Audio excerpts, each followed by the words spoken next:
Hey, how's it going, everybody? Welcome to the channel. I'm Shadow Stitch, and I like solo running Pokemon Black and White.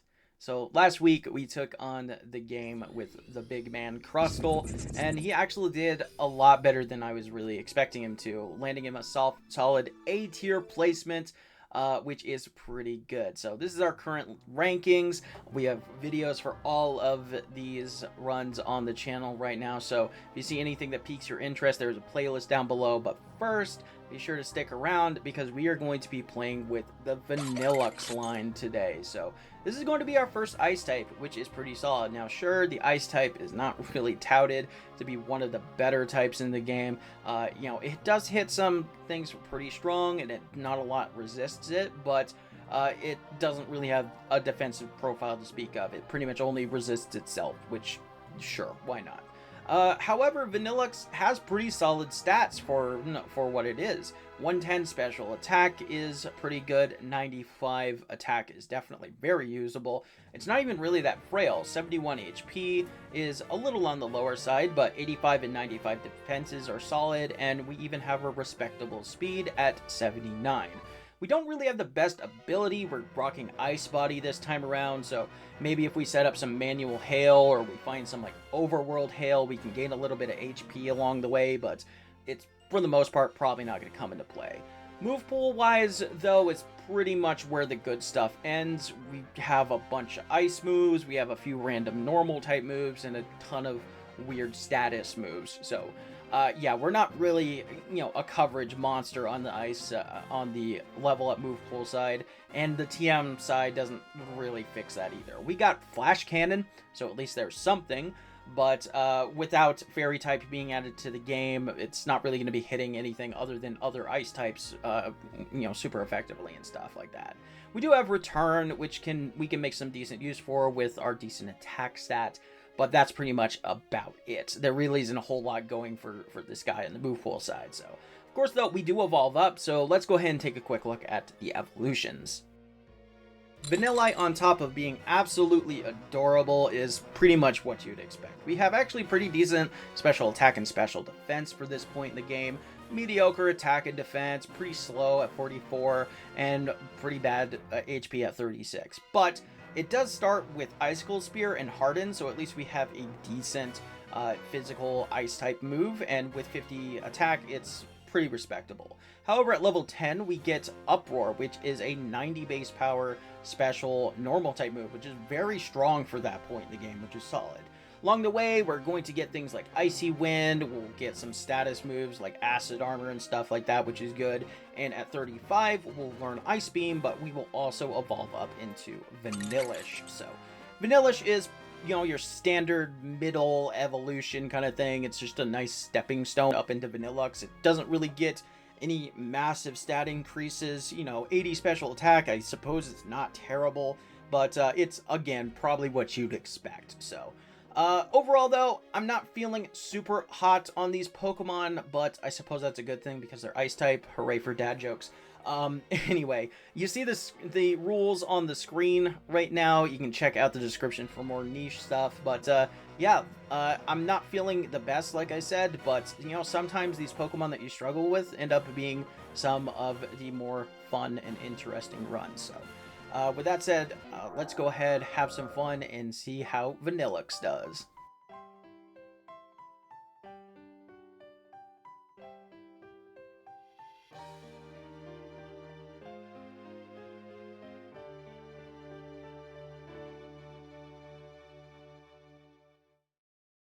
As usual, we preload our starter into the save before the run even begins, so we can select our, IVs, nature, all that fun stuff. So we are going to be taking Snivy this time around. That means that Bianca here is going to have the Oshawott, but more importantly, Cheren is going to have the Tepig Alliance. This means that we don't really have an advantage over Bianca, but we have the disadvantage against Cheren, which is definitely more in the spirit of the game, so I like to try to do that.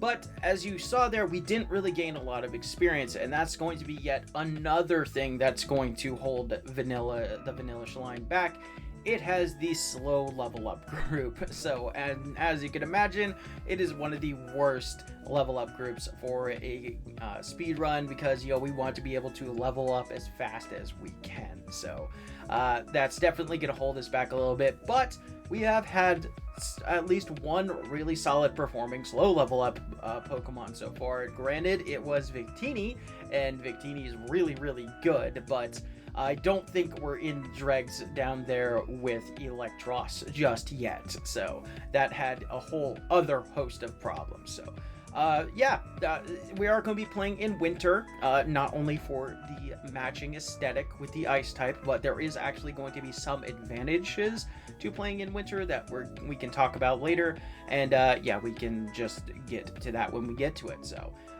nothing's really going to happen this in the early game here. We're going to take care of N pretty easily. Bianca's also not really going to be much of a problem, despite us pretty much only having Icicle Spear up to this point. So we're going to skip right past all that, head into Striaton City. As usual, we're going to go straight to the back alley and grab the Dusk Ball, and then into the Dream Yard.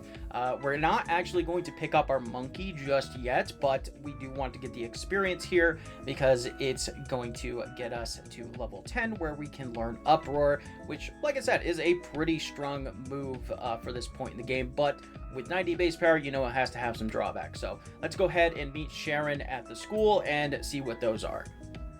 So it has 90 base power, but much like something like Outrage, it's going to lock us into a few turns. So we go for Uproar here, and we have to go for Uproar 3 turns in a row. So however, while it's doing that, we cannot be put to sleep, or anything else can go to sleep on the screen, so at least there's something going on there, and it doesn't confuse us like something like Thrash or Outrage would. We are going to actually deposit our Snivy, because we're not going to have any issues with the gym trainers, but we're going to actually be doing something that I have never done before with the gym leader. And it's time for Chile. So, of course, we match up with Chile. He's probably, honestly, the worst one of the 3 to get matched up against. And we have to go for Blackout training here. So Pansear does have Incinerate. It's actually faster than us. There's nothing we can do about that.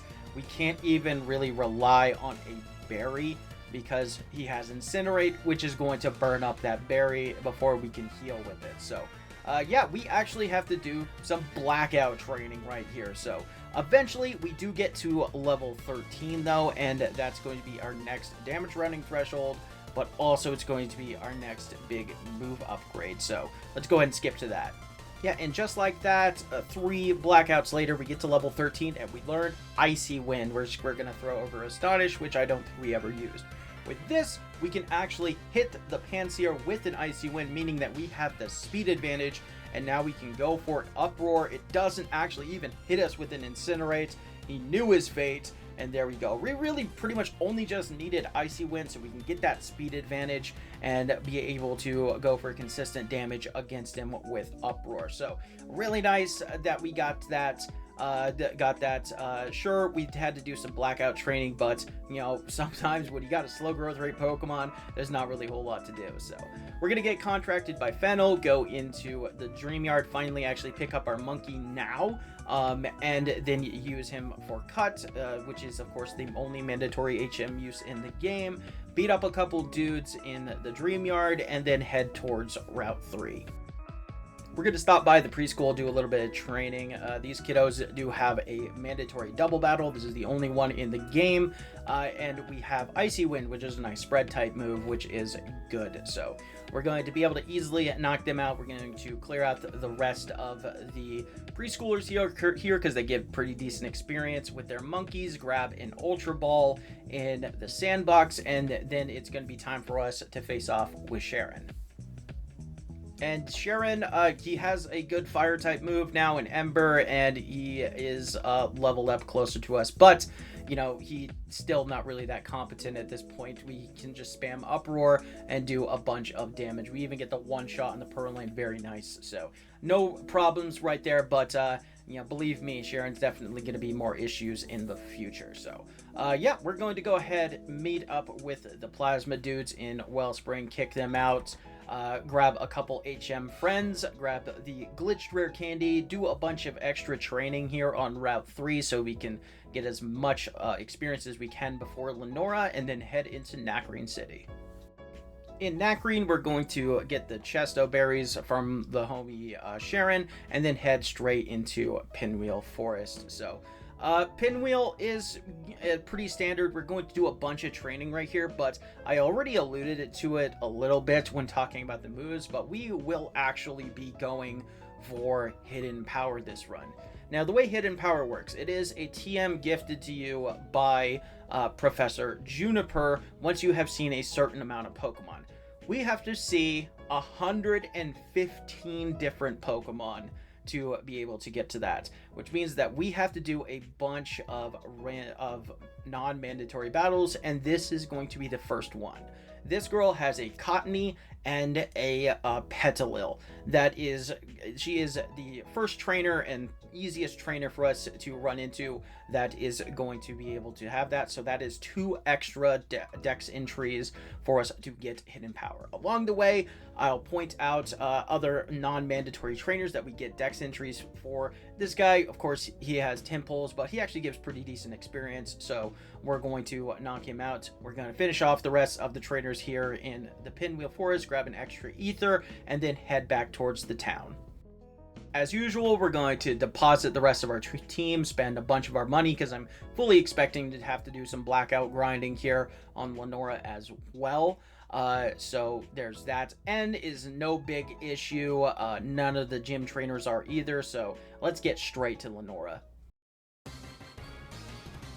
Alright, so the Intimidate from her Herdier is probably not going to come into play too much. We do have Icicle Spear, but I'm definitely going to be wanting to hit with that Uproar. We do actually get the knockouts onto her Herdier, which is really nice, thanks to some damage from Takedown, and we're going to take our first blackout right here, which is nice. So we're going to do this for a little bit longer and see how many levels we need before we can finally get past the Watchog. However, we do have a bit of a problem, as you saw there. Uproar is not a guarantee to at KO, and she can easily just go for things like Bite and stuff like that. So we're actually missing out on that. So what is going to be my solution here? Well, I'm just going to head out here, battle this one extra random trainer that I skipped because he has a Rog and Roll in. I didn't want to deal with that on the way in. That's going to get us to level 20 over another damage rounding threshold, give us a little bit more defenses, but more importantly, a little bit more offenses. So we're going to head right back to the gym over this threshold and then give Lenora one more shot.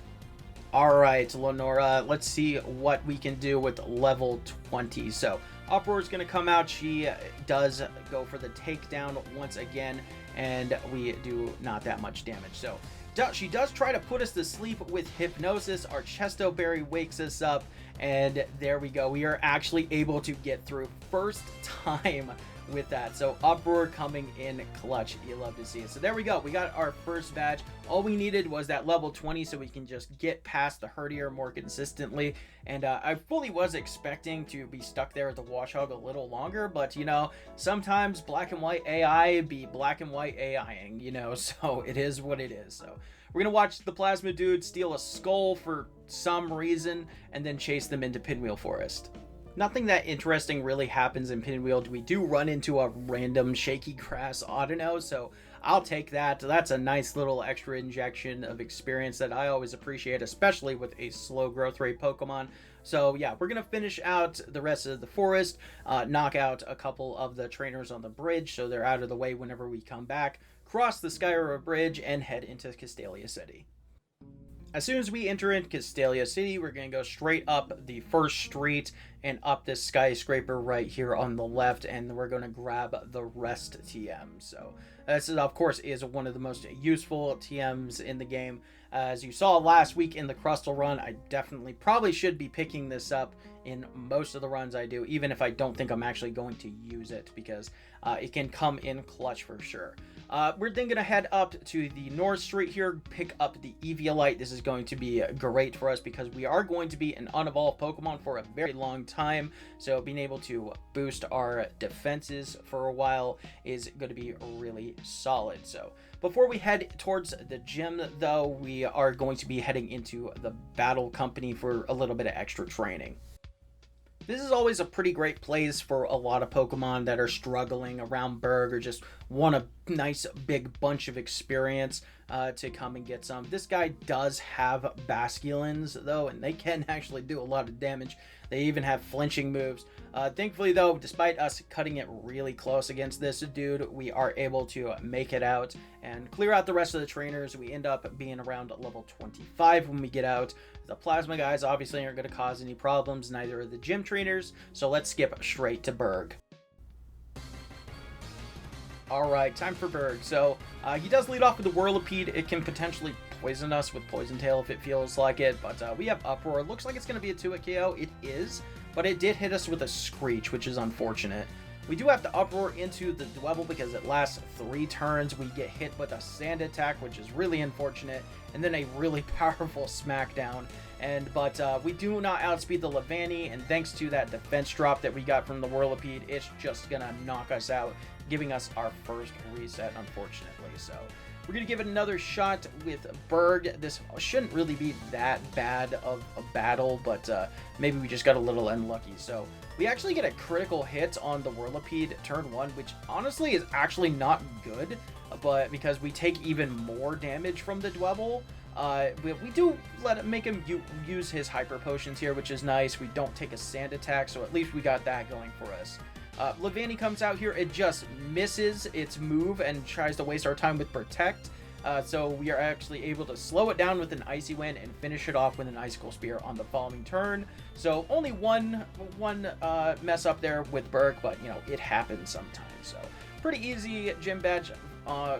Outside of that, so let's go ahead and head out towards Route 4 and meet up with our rivals.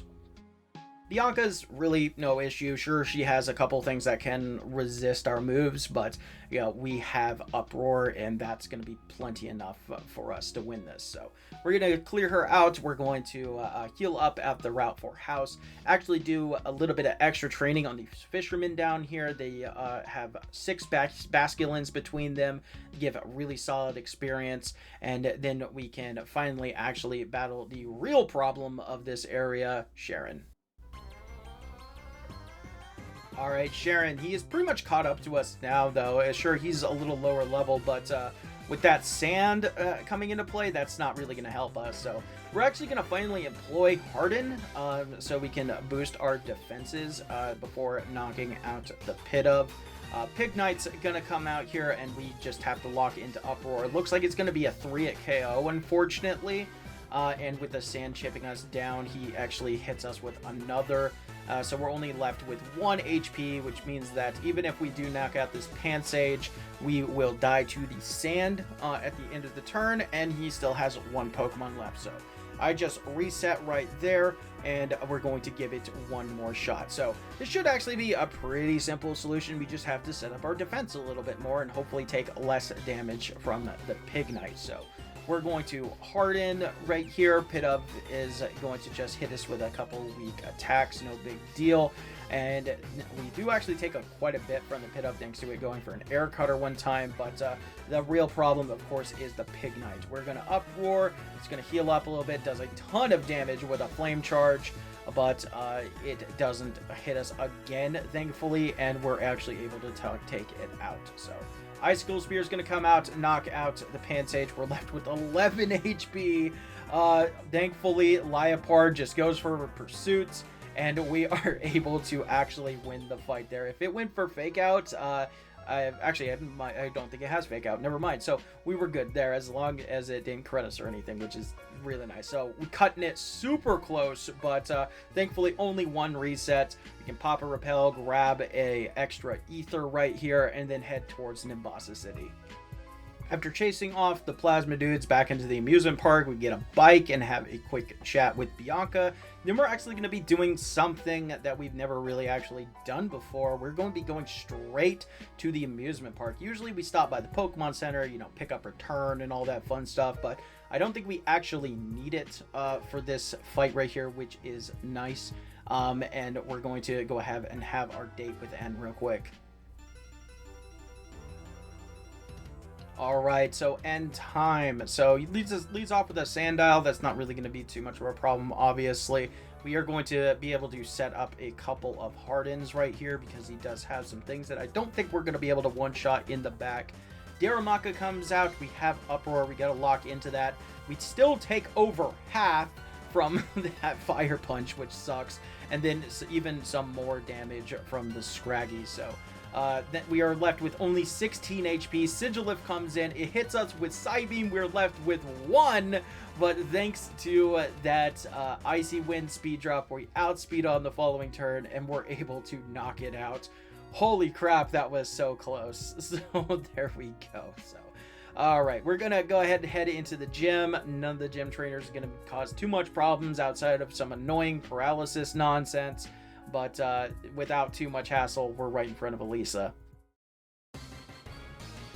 Alright, time for Elesa. We do have Icy Wind, so we can hit the Emolgas super effectively, and we can actually slow them down if it doesn't actually get the knockout, which is nice. So Zebstrika comes out, we hit an Icy Wind, drop that speed, but unfortunately we're still not faster, so we actually have to take a ton of damage. So I'm trying my best with Icicle Spear, but she just knocks us clean out. We take another reset, which is unfortunate. So, yeah, we are just going to give it another shot. This should be a pretty simple solution. We just have to Icy Wind the Zebstrika a little bit more.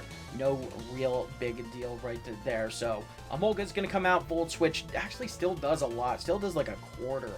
Which is not great. So thankfully no paralysis, and with 2 speed drops we are actually able to knock out the Zebstrika. Learn Acid Armor at 31, which is really nice, and then Emolga comes back in. However, Volt Switch is doing a little bit too much. We're able to knock out 1 Emolga, but the last one is going to finish us off with an Aerial Ace. So a little unfortunate there that we're getting a little bit of stuff happen. We're going to give it a few more tries. Pretty much about the same things happen. So we might have to rely a little bit on some bad AI or better damage rolls. But let's see what it takes to end up beating this fight. The first half of the fight goes pretty much exactly the same as you just saw. But this time around, her first Emolga just goes for Pursuit, which means that her final Emolga doesn't have enough damage. So we are able to hit 1 more Icy Wind, finish that off, and get our 4th gym badge. So a little bit of AI shenanigan going on there. We kind of had to rely on just better damage and stuff like that, and just her kind of throwing with Pursuit, but nonetheless we made it happen. So now that we're set free, we're going to do our usual Nimbasa chores. Now we're going to pick up Return, pick up the rest of our team, stop by the Pokemon Musical, do a little bit of dress up, and then head out towards Route 16. We're going to head over here, cut down the tree, grab a rare candy, but there's also a lot of decent experience on this route. A few of these trainers, especially the bicyclists over there with the 2 Whirlipedes, give solid experience, and we're ever so closely approaching that's a level 35 that we need to be to get Vanilluxe, and I really want that before Clay. So we're going to finish off these trainers, head towards Route 5, and meet up with Cheren one more time.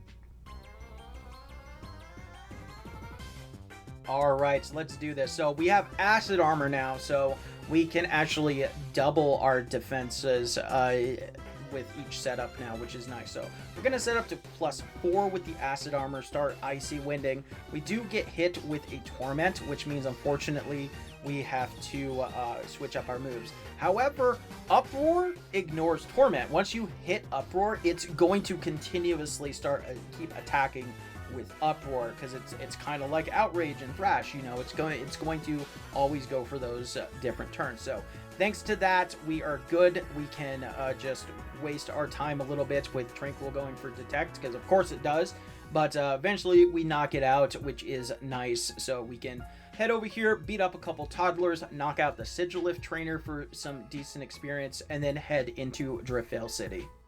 Entering into the cold storage, we have our next trainer that has a unique Pokemon. Not the Whirlipede, of course, but he has a Carablast that we're going to see here in a second. So this is going to give us another nice entry for the Hidden Power. We're going to knock out the other guy just for experience, and then pick up a couple items outside the cold storage here, like the PP Up, Ether, and Heart Scale, before we head inside. None of the plasma guys are going to cause any problems, of course, so after they're escorted out and we have a quick chat, we can go over here and grab the Never Melt Ice. This is actually going to be a great go-to item for us because it's going to boost the power of our Ice-type moves by 20%, which is solid. So we don't even stop by the market this time around. We have no real use for the Expert Belt since we don't have coverage, so we're just going to heal up and then head into the gym. On the first battle, we're going to get enough experience to get up to level 35, where we can learn Ice Beam. We're going to put it over Icy Wind because I do really want to keep Icicle Spear. It has really good PP, so that's always nice. And after, of course, we knock out his last Pokemon, we are going to be able to evolve up into Vanilluxe. Very nice. So not the biggest upgrade in the world, but one nonetheless, and it's really appreciated. So let's go ahead, finish off the rest of these trainers, and then take on Clay. Despite us being a Ice type and him being a Ground type, we actually only hit one of his Pokemon super effectively. So we're going to set up a couple Acid Armors here, which is nice. But unfortunately, I actually misclick on Uproar. Now, the upside of this is he does waste a bunch of his Hyper Potions, which is nice. But then he also swaggers us, which is not nice. Excadrill's going to come in. We do hit him with an Ice Beam, but then we hit ourselves in Confusion. Rock Slide flinches us, and we take another reset, unfortunately. So yeah, definitely really silly. You got once again, I just fall prey to myself rearranging the moves. But, you know, it is what it is. As long as we just hit Ice Beam, we should be okay for the most part in this fight, unless we get swaggered early, but, you know, it is what it is. So, going into round 2 here, we do get swaggered early on, but we are able to set up enough Acid Armors, and thankfully don't hit ourselves in Confusion. We do get crit by the Excadrill, but it was just Slash, so that's relatively fine. Palpitoad's going to come out, and we actually are able to freeze it after it heals, which is pretty funny. So not quite getting the one shot, but it can't really do a whole lot to us. And there we go. We have our next gym badge, get to level 36, and we can move on. Bianca on the way out of town is probably not going to be too much of a hassle. We got Acid Armor for her hurt here. That's pretty much her only physical attacker, though, so we're only going to set up one. We did also teach Return, so I have some more consistent damage on things like this Pansear. So we actually chew that up pretty well, and we're able to two-shot it. Dewat's going to come out looking like it's going to be a two-shot, but we just crit with the Return right there, getting that. So Musharna could definitely take an Ice Beam. It does, but thankfully no Hypnosis shenanigans this time around. We get the HM for Fly, and we can move on towards Route 6. On Route 6, we have a few more entries for our Hidden Power. We, of course, the Scientists do have Deerlings. We have a Parasol Lady with a Frillish, and a Ranger that has a Minccino. So that's 3 more down, and let's go ahead and head towards Chargestone Cave. Inside the cave, we have a couple traders with some more unique Pokemon. This Ace Trainer has an Arcan. We're easily going to knock that out, of course.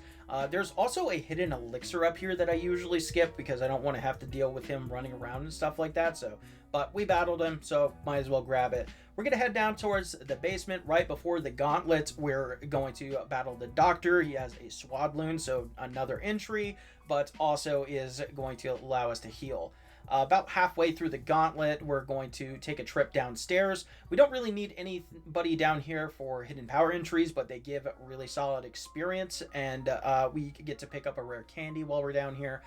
Right before N, there is another Ace Trainer with a Turtoga, so there's that guy, and then we can face off with N at the end of the cave. Alright, so this fight probably shouldn't be that bad. All of his Pokemon are relatively frail on the special side, but they can do a lot of damage. Almost every one of his Pokemon can hit us super effectively, which definitely sucks. Thankfully, Ferroseed is neutral, so we do a ton of damage, but it hits a Metal Claw, and that does so much to us. Clink, it is going to be a 2-shot, and thankfully we live in red from the Gear Grind, and all that's left is his Joltik, which one Ice Beam can take out, and we get up to level 40, and we can move on towards Mistralton City. Over on Route 7, we have a couple more trainers. This guy right here has an Axew, and the other ranger across the way has a Simipour, so there's 2 more. We can also grab the PP before we head inside, so we don't have to walk all the way around them, and then start climbing the Celestial Tower. On our way up the tower, we have a couple more optionals. We have this guy that has a Yamask, and he also has a Golett, so there's 2 more. We have one other Psychic that has a Litwick, which is awesome. Shout outs to my little dude Litwick. And then we are going to fight the Nurse Trainer, which is going to heal us, but also give us a entry for the Alamomola, which is cool. So let's go ahead, finish out the tower, get to the top, and meet up with Skyla. At the top of the tower, we can ring that bell and send Skyla back to the gym, but it also gives me an opportunity to say, hey, thank you guys so much for watching these videos, and if you haven't already, maybe consider subscribing. I do these solo runs at least one time a week. I stream on the weekends whenever I feel up to it. I usually do like Nuzlocke and other challenge runs and stuff like that, so if you're interested in that, come stop on by.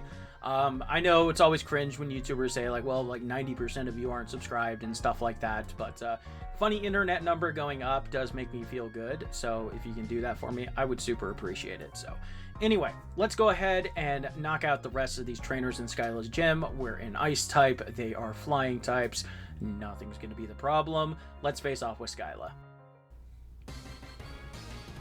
And yeah, Skyla's pretty much going to be about the same. So she leads off with the Swoobat. It is able to outspeed us, but even though it sets up an Amnesia, that is not going to matter. We're just still going to one-shot it with the Ice Beam. Same with the Unpheasant. Swanna comes out. It also got the jump on us, sets up an Aqua Ring, but we just freeze it. Nice. It does thaw out immediately, unfortunately, but it just hits a weak Air Slash. We don't flinch, and there we go. We have our 6th gym badge. Not making the best time in the world, but, you know, at least we're starting to build some momentum with our middle stage right here. We're getting ever closer to that final. So we're going to get shot out of the cannon one more time and meet Cheren on Route 7. Alright, so it's going to be a little bit of deja vu right here. We're going to try to set up some acid armors. Unfortunately, though, we get stopped by taunt, so we actually have to start attacking sooner than I wanted. I definitely wanted at least +4, but Pig Knight's going to come out here. We're going to hit a return, and it looking like a 3 KO. So I just switch up to Ice Beam. Maybe we can freeze it. You never know. But it just doesn't go for any fire type moves, so sure, we take those, I guess. So thankfully, Cheren, not really much of a problem here on a potential roadblock, which is good. We're gonna watch Alder show off his bionic legs, get the HM for Surf, and head into Twist Mountain. So Winter Twist Mountain, I covered this a little bit in the Jellicent videos, but I'll reiterate some of it here for sure. If you guys didn't know, winter is completely different for Twist Mountain. It blocks off some entrances, there's completely different routes through, and you can get through it very quickly. However, whenever I was building my rule set for these runs, I wanted to make sure that I was able to play on any season. Now, if you didn't know, there is an extra rare candy and the TM for Substitute that is only available during the winter here at Twist Mountain. I have decided to actually ban those items because they are not available in every season, and personally, I think it would be kind of boring to only run the game in winter. Like, I wanted to have the option to be able to run in other seasons as well, and I think that personally for me, that's definitely the better reason. So what is going to be my solution though? Because the normal route through Twist Mountain is completely different. Well, that's where that door up there comes up. I did kind of forget that I need to go grab the flash cannon TM, so we're going to go over here, head downstairs. This is also an area that's available outside of winter, so I don't know why some people think that it is. Maybe just because the complete way that the area changes, which is fair. But yeah, there we go. We got flash cannon. Awesome. We have our one and only coverage move. So cool. But yeah, anyway, this route up here is actually comparable in time to our normal route. It is not the same, I know, but it is what it is. So there is one extra trainer right here, so at least we have one spinning trainer still, like the sock trainer on the lower part of the mountain, and then we can make our way through. So this, of course, is where the substitute TM is, and I, like I said, banned that. So we're going to make our way through the rest of Twist Mountain. I'm sorry I've rambled so much on that. It's probably really incoherent, but it is what it is. So let's go ahead, head into Icarus City, though, and see what we can do. As we head into Icarus City, I'm actually going to make a quick pit stop. I'm going to go immediately into the Dragon Spiral Tower, and I actually learned something. So you see those pillars over there? Whenever you come here to do the gauntlet over here, those pillars are broken. Now, I thought that I could easily just surf past them. Apparently not. I learned something new about this game after freaking 15 years of it being alive. Cool. And I've played this game every 15 years of that. So my plan was, there is a couple ace trainers over there that I wanted to battle. So instead, I'm going to head over here to Route 8. This is going to allow me to battle a few more trainers. There's a ranger here with a Cinccino, which is another hidden power entry for us. And then we're going to get just a little bit more experience before we head back towards Brycen's gym. After the final trainer, we're just a little bit off from reaching 47, so we're going to be doing something that we have never done before yet again, and battle the skippable black belt. Shout outs to you, homie. You finally get your day in the spotlight. Because I just need a little bit more experience. So we knock out his Vanilluxe, and then Cubchoo wastes our time a little bit with some Endures. God, I hate that move. But we are able to reach level 47, say no to Mirror Coat, and finally get our evolution right here. Let's go.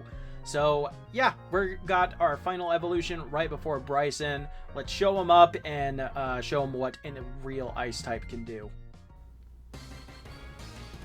Alright, Brycen time. So he leads off with the Vanilluxe. We have a Vanilluxe. Flash Cannon's going to come out. It's going to knock that out very nicely. Beartick's going to come out. It is actually going to live a Flash Cannon, but all it does is just hit a weak slash and waste our time with some Hyper Potions. No big deal right there. So eventually we break through, knock out the Beartick, and all that's left is Cryogonal. It has horrible physical defense, so one return is actually going to be enough to knock that out. We get our 7th badge and the TM for Frost Breath. So for some reason, Frost Breath is an extremely rare move, but it's not even that good. It has 40 base power and 90% accuracy. However, it is a guaranteed crit. But because Ice Beam is 95 base power in this game, why would I ever use this move? Yeah, sure, Vanilluxe might be one of the only Pokemon that can learn it, but I am good. I will pass and just keep spamming Ice Beams. So anyway, let's go ahead, head towards Dragon Spiral Tower. We've gotten the experience we need, so we're not going to do those 2 ace trainers I talked about, and meet up with N at the top. Of course, none of the trainers are going to be much of a problem. We have plenty of PP on our Ice Beam, so we're going to check out N's fancy new dragon, see him fly off with it, and then head towards the desert. Inside the desert, we can pick up one more rare candy, go through the castle. Nothing's going to be really a problem here, as you can imagine. Then we can head towards Route 2, push a boulder out of the way, get a funny-looking rock, and have a chat at Nakreen. Pick up a rare candy in Pinwheel Forest before we can finally go back to Icarus City and move on. Before we continue on, though, we do have our final rival battle with Bianca. And as you may have seen earlier, it is hailing over here on the route. I've done a little bit of time manipulation, and I was able to pick a time where the hail is going to be active. That means that our ice body is actually going to come into play, and it's going to be especially useful because we get critical hit by the Simus here. Oh boy! So, however, though, the ice body is going to continuously heal us up, which is really nice. We ice beam the Samurott, hoping that maybe we can get a freeze. Unfortunately, we don't, and we're not actually able to two-shot it, so she full restores. But along the way, we are just continuously gaining HP with ice body, so the one and only time in this run that ice body actually comes in clutch. Spoiler alert. Love to see it. So Musharna just barely lives, but it doesn't really matter. Hail would have eventually finished that off, and there we go. We can take out Bianca and move on. Over on Route 9, for once in his entire life, Biker Zeke actually finally serves a purpose because he has a unique Pokemon Pawniard. I still hate you, but thank you for the Hidden Power entry. Let's move into Appaloosa City and our final gym. It's a Dragon type gym. We're an Ice type. What do you want me to tell you? We click Ice Beam a bunch of times. We only have 3 left, but he only has 3 Pokemon. Who would have thought? So there we go. One more for the Drayden, and last but not least, of course, is going to be the Axorus. We even outspeed all of them. No worries there. We get to level 53. You love to see it, and we can move on. After having one final chat with Professor Juniper and getting our free Master Ball, we actually are going to sidetrack a little bit. We're actually going to fly all the way back to Mistralton City. We have plenty of money right now because the first time we passed through, we didn't quite have enough money to get this, but we're going to be picking up the TM for Rain Dance, and that's going to come in handy not only to help patch up our weakness, but with something else we're going to be picking up in a second as well. Because we're going to be heading over here. We're going to use that heart scale that we picked up, talk to this girl, and we are going to be able to relearn a move, Weather Ball. We're going to throw that over Flash Cannon because who needs it anymore? So this is going to give us a 100 base power water type move while we are in the rain, which is just going to be excellent for coverage and just overall a great option. But it doesn't just stop there because we have to stop by Route 9 for one more thing as well. And that is going to be for the first time heading into Shopping Mall 9, where we're going to be picking up some vitamins. So you don't actually gain very many special attack EVs, and by the point you get to this game, your attack and your speed is pretty much over the cap of 100. However, we are able to buy some calciums here and get our special attack up to 100 EVs, so which is absolutely wonderful. Like I said, you don't gain a ton of special attack EVs. It's very heavily loaded into the physical and speed for this game, but being able to finally actually be able to use calciums for the first time is really nice. So we're going to head over here to Route 10. We have a couple more trainers for experience and more hidden power entries. This girl right here has a Scrafty and a Mianfu. The Ace trainer gives us for Electric and Selgor. And then the Ace trainer at the very end, we've seen all of her Pokemon except for the Maractus, but she gives solid experience. So let's go ahead and be ready for Cheren's final battle. Hey, remember when we struggled so much against Cheren's Pignite all those times? He has an Emboar now. Well, we're not going to be doing that anymore. We got Rain Dance. We have Ice Beam. Unfezant wastes our time as always. And there we go. We have a 100 base power water type move. It's going to just douse that Emboar and just knock it out. And that is his only major problem to us in this entire fight. So that's just great. I love it when we could pull out a random niche move like Weather Ball to win a fight like this. So nothing else on the way through to Victory Road is going to be too much of a problem. We have the Ace Trainer right here, which is going to give us an entry for Sawsbuck. The veteran next to her is going to give us an entry for Seismitoad and Scavalier, and then we can head into Victory Road itself. We hop across the pond and grab another rare candy in Victory Road. I almost always grab this one anyway, but I never really always show it, so yeah, just expect that I always grab this one. This Ace Trainer right here does have a Stoutland, but also a Scolipede, so another entry. Honestly, this is probably the best Pokemon that I could have ever showcased like the Hidden Power routing for, because not only does it appreciate all of this extra experience being a slow growth rate Pokemon, but it just in general will really appreciate having Hidden Power later on. So we have one more veteran trainer right here. She does have an Elgium and a Heatmore, and then we're going to continue on through the rest of the cave. This Ace Trainer right here could be kind of scary. He does have a Clang, but more importantly a Darmanitan in the back, so we definitely want to set up that Rain Dance. Even after it autotomizes, we outspeed it, and thankfully we are able to wipe it and the Darmanitan out. Seismitoad is his last. We've already seen one of those, but I appreciate the experience nonetheless. The final optional veteran of the Victory Road does have a Gigalith, and I really want that experience and a couple more entries, but my greed was a little too much, and we get critical hits by a Stone Edge, so we take one more reset right there. So on our next try around, we easily just knock him out. He missed the Stone Edge that time, so there's 2 more entries for us, and then we can head towards the Pokemon League at level 58. After healing up and topping off, we are going to pop open our bag right here and dump all of our rare candies. This is going to get us up to level 65 over multiple damage rounding thresholds, and that's going to be really nice for us because we want as much power and as much bulk as we can possibly get. So let's go ahead, head straight into it. Chantal is going to be up first. Let's do this. Alright, Chantal. So she does, of course, have her Chandelure in the back. That's really scary. So we're going to be wanting to set up Rain Dance. So we do get Will-O-Wisp.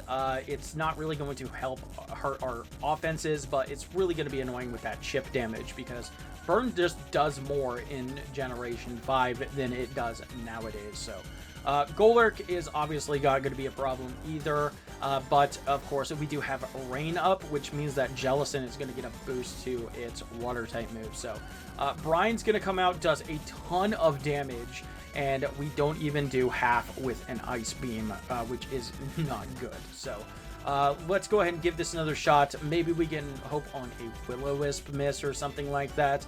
I don't really think that we can afford to drop any of our moves. I think we have to have all these moves. So let's just see what we can do on attempt 2. So same thing is going to happen. We're going to Rain Dance, Wisp hits. We're going to Ice Beam, water type, Weather Ball is going to knock out the Chandelure, and then of course the Golurk. So we're pretty much going to be the same place that we were last time against the Jellicent. So I'm gonna kind of go on the fly here and just hope for the best. And well, we freeze Jellicent. So there we go. That's definitely the best. Unfortunately, it did curse body us, but so we have to set up a Rain Dance and hit with a Weather Ball. But then Vanilluxe just crits. So okay, we take those. Moving on. Alright, Grimsley's up next. So he does have the Scrafty. It is pretty bulky on the special side, but thanks to all that level ups that we gave with the rare candies, we are able to one-shot it with the Neverall Melt Ice boosted Ice Beam. So we're going to set up on the Crocodile with that Rain Dance because he does have a Bisharp in the back, and thanks to that, we hit him with a Weather Ball, and that is going to knock it out. So Liepard's going to come out here, just waste our time a little bit with Fake Out, but it is an easy one-shot with the Ice Beam, and we can move on 2 down. And as we notice, whenever we're saving here, we have actually hit 115 Pokemon. So there were certainly a couple Pokemon that we probably could have cut out from seeing, but we have actually hit the benchmark for Hidden Power. As for Caitlyn herself, she's honestly really not that bad. She has the Gothitelle. Gothitelle is pretty bulky. It does barely live, does a ton with a Psychic, but it's just going to waste our time with some Hyper Potions. Except we get a critical hit on the following turn. Musharna, also pretty bulky, but not as strong. So again, all it's going to do is waste our time a little bit with Ice Beam. So that's pretty nice. Sigilyph is weak to ice. That's going to drop as well. And there we go. We can move on to the final and probably most challenging member, Marshall.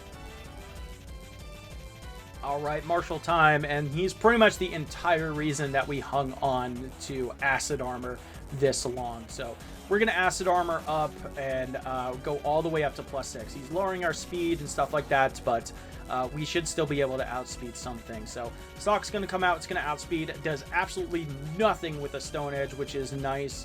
And it's just going to waste our time with some more sturdy plus full restore shenanigans right now. So that's pretty good. So Karate Chop's going to come out. That doesn't crit either. That's good. Conkeldurr, we easily one-shot with that Ice Beam. Mienshao, all it has to do is not crit, but of course it crits, and we take a reset right there. So with a Jump Kick of all things, we dodged a crit on Stone Edge and a crit on Karate Chop, but the Jump Kick crits us. Sure, why not? So take two with Marshall right here. We're going to do pretty much the same thing. Stone Edge is going to come out first turn, does nothing. He's going to slow us down again. Ice Beam, easy one-shot on throw. Sock, same shenanigans, except it misses the Stone Edge this time, so we're actually even higher health, which is really nice. And we are able to just eventually knock him out after wasting a bunch of time, so that's good. So Conkeldurr comes out once again. Ice Beam is going to finish it off, and then Mienshao is last. It does not crit this time around. Does take a ton of damage still from the Jump Kick, and there we go. 4 down, and we can move on to End's Castle in the final 2 battles of the run. End summons his gigantic castle out of the ground somehow, and it is up to us to take him down because Alder couldn't do it. So before that, though, of course, we have to make a quick pit stop and head back to Nuvema Town. We make it back home, and as you see there, we have 119 Pokemon seen. So we can head into here, talk to Professor Juniper, get the False Swipe TM, get the Protect TM, and most importantly, the Hidden Power TM. So what Hidden Power did I choose to go for? I went with Hidden Power Fighting. That meant that throughout this run, we had slightly less special attack, special defense, defense, and speed. So they were all 30. Everything else was 31. So it honestly doesn't really impact too much, so I was fine giving that up so we can have a really solid coverage. So we're going to fly back to the Pokemon League, warp back into the castle, grab one more rare candy, and then meet N in the throne room. By having a full party, we can deny adding our Reshiram to it, so we can lead off with Vanilluxe versus Zekrom. We're going to set up Acid Armor, but then we get immediately crit by a Fusion Bolt. Good lord, why? Ice Beam is going to be enough to get the one-shot, and I just have to hope that +2 is going to be enough for the rest of the fight. So Ice Beam is going to come out. It is a Zoroark, so no tricking me today. Ice Beam onto the Caracosta in the moment of truth, but he just misses the Stone Edge. Let's go. And Hidden Power is going to knock him out. We actually outspeed the Archeops, which is really nice right there. It's a very speedy Pokemon. And then he matches our Vanilluxe with his. He just barely lives the Hidden Power and just sets up Hail, though. So, sure, thanks for the Ice Body, bud. We appreciate that. I don't think it's going to come into play, but you never know. So, Hidden Power fighting onto the Kling Klang, as well as going to finish that off. And there we go. We defeated N first try. You'll love to see it. Now we just have one more battle after Ghetsis throws his tantrum. So let's finish the run. All right, so here we go. Rodriguez comes out. It has Toxic. It likes to be a troll. We have that classic Resto-Chesto combo, though. So I'm going to go ahead and set up an Acid Armor. I hit into a Protect with Ice Beam, unfortunately. Tries to Protect again. What a jerk. And we Ice Beam again, but unfortunately it doesn't pick up the knockout. I'm kind of hoping maybe it's a roll, so I'm going to rest once the Toxic damage starts racking up too much. But yeah, that was not a roll. It just that was a high roll, if anything. So unfortunately we get Toxic again, and it starts racking up. So Ice Beam is going to come out, knock out the Hydreigon. We are +4 defense at least now, though, so that's pretty good. So Bisharp comes out. I'm going to finish that off with a Hidden Power, but Toxic is really racking up, so I have to rest right here. However, Electros has Flamethrower, and I kind of forgot about that. But then he critical hits me with an Acrobatics and finishes me off with another Flamethrower. Yeah, not great. So I definitely think I should have probably rested on to the Bisharp. Sure, it has high crit moves and it hit me super effectively, but I'm +4 defense, and I don't have to worry about him mixing between physical and special like this Electros does. So anyway, though, we are going to take the Blackout right here. A little unfortunate, but it is what it is. So after we black out, let's go ahead and have our get back with Ghetsis.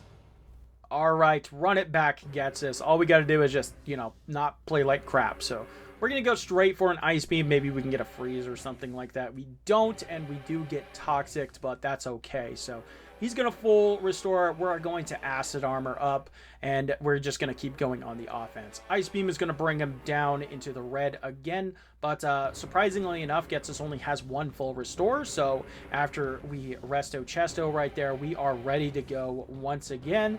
And there we go. We finish him off. Hydreigon drops, of course, to the Ice Beam. Bisharp to a Hidden Power fighting. And all that's left is his last few. So Electros, it does end up living an Ice Beam. And a Flamethrower does a ton of damage, but not enough to knock us out. Bouffalant comes out. It has Head Charge. It does live. But thanks to that Acid Armor boost we got, we do take it.